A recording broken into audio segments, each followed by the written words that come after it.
Welcome to the first devlog for Knockout Games. I'm going to keep these short and sweet, just basically a recap of what we've done since the last devlog.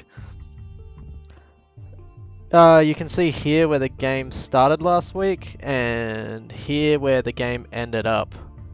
It's a pretty comical difference and probably a huge failure of scope. So we're going to try and rectify that by scaling it back and just keeping it as a straight side scroller. The idea at the start was to make kind of a traditional maze game, but with the added quirk that you had to keep your character as large as possible without touching the sides.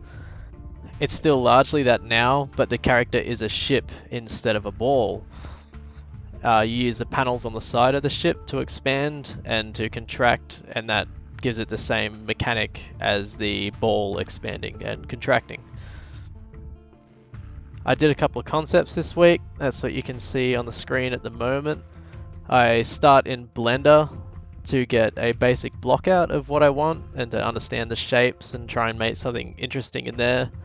Then I'll bring that into Photoshop and try and neaten it up so our modeler can better understand the concept. This probably wouldn't be a final concept as it's still quite messy. If the modeler needs, I can go back in and clean it up and define it more.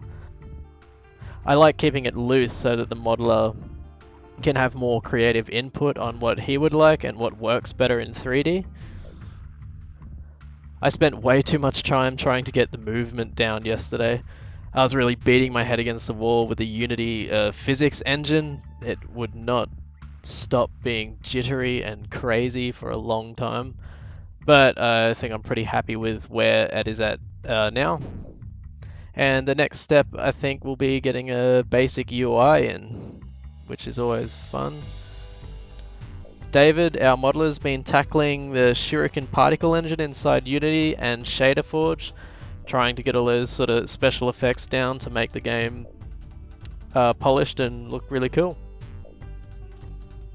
Anyway, thank you for listening. Please like and subscribe if you would like to see more of these updates.